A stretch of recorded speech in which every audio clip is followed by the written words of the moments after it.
Okay, very good. Okay, so this is the Academy, which in 1911 was known as the Ancient Concert Halls, and it was the place where in 1911 the first ever meeting of the Irish Women Workers' Union was held. So, and led by Countess Markievicz and Delia Larkin. And as you'll have heard at Liberty Hall, the IWW was very involved in the 1913 lockout, and its role in that was probably one of the things it's still best known for today. So I'm just going to talk a bit about the work that it did after that, because it was in existence until the 1990s. So it had a long history after the lockout as well. I suppose one of the first things to reflect on is that back in 1913, beyond all being women, there wasn't a lot of coherence within the IWW, either in terms of political outlook or in terms of whether they consider themselves feminists or indeed whether we consider what they were doing feminist. So I suppose in terms of politics, on the one hand you had people like Markievicz and Helena Maloney, who saw the formation of a women's union as kind of part and parcel of their independence struggle, the nationalist struggle, and also of the armed struggle.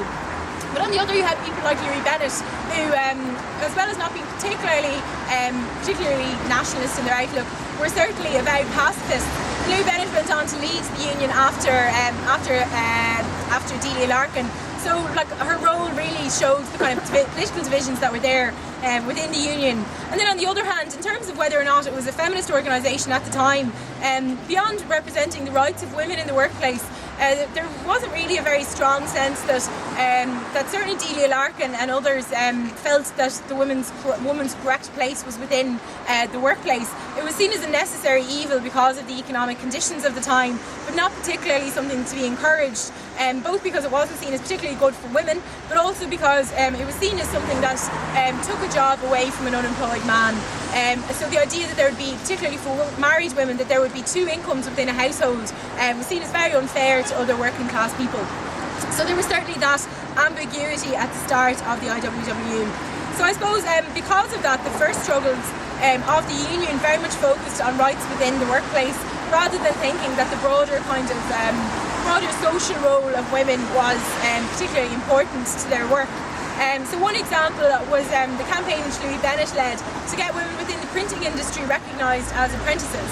So apprenticeships at the time and still now are one of the core ways that people who didn't have a background in education or any formal education could access greater conditions and also could and I suppose more skilled forms of labour. And Louis Bennett was called a Bolshevik for suggesting this, even though printing was certainly considered to be one of the highest skilled trades that anybody could be involved in. So I think it's interesting I was interested to learn that 2004 in Ireland, apprentices, there's about 27,000 apprentices, and as I said, still a really key way for people without a lot of formal education to access skilled labour. Only 200 of those 27,000 were women, so it's still an avenue. There's obviously other avenues, but it's still one that's largely not chosen by women. There's not like not formal barriers, obviously, but certainly one that's predominantly male. So I guess then, as the decades went on and as the Free State started to establish quite a conservative attitude towards women, the union started to, there was more consensus within the union that they'd have to start campaigning kind of social issues beyond just the rights within the workplace, that I suppose gaining different roles and status within society more broadly for women was key to gaining a bit of status for them within the workplace.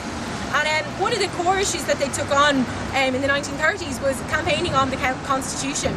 So as we know, the Constitution wasn't the most pro-woman document, and in May 1937, when the draft of the Constitution was announced, the IWW held a meeting to discuss what it called the clauses in the proposed new Free State Constitution, which endangered the positions of working women. So there was a number of clauses that it found objectionable and felt not only were anti-woman, but particularly targeted the rights of working women and the rights of women to work in the first place. So perhaps the most famous clause would be the one that is still there today, which states that the woman's correct place and the place that should be protected by the state for women is within the home. And the workers' union felt that they stated that on this clause that the Constitution is hardly the place for vague and chivalrous sentiments. So while they felt that women should have the choice to stay within the home if they so chose, they felt this would be better achieved by putting things in place like adequate social protection for women and children, supports in terms of caring for children and free education and healthcare, rather than by putting vague and chivalrous sentiments into a constitution. But the article that they were most concerned with was Article 45, and it said that in relation to working, certain professions and trades women should be excluded from certain professions and trades because of their inadequate strength. And the workers' union felt that this was obviously quite discriminatory, but also felt that it would particularly target low-income women, because if they weren't able to access particularly difficult and strenuous occupations, then they'd end up in unemployment and without any state support as unemployed people. So they campaigned very hard to have that wording removed, and they actually succeeded in that campaign. Because when I first read it, I was a bit like, oh, how did I not know about this? But they actually succeeded, so we can be grateful to them for that. But they decided that actually once they won on that clause, that they'd stop campaigning on the other one, because they felt, I suppose, just strategically that it wasn't in their interest to kind of rock the boat anymore, and they had been campaigning on both of them all along, and they got a lot of stick from other feminist groups for not continuing their campaign on the other clause. And their perspective was that their priority wasn't to women in general, it was to working class women, and that their second priority and their second loyalty was to the broader trade union movement, which was moving forward in support of the Constitution by them. So I suppose it's just an interesting episode in terms of the tensions that were there throughout the century in terms of feminism and trade unionism. And I guess, like, as the century then came to close in the 1980s, the union was seen as less and less relevant because women were part of so many other unions as well.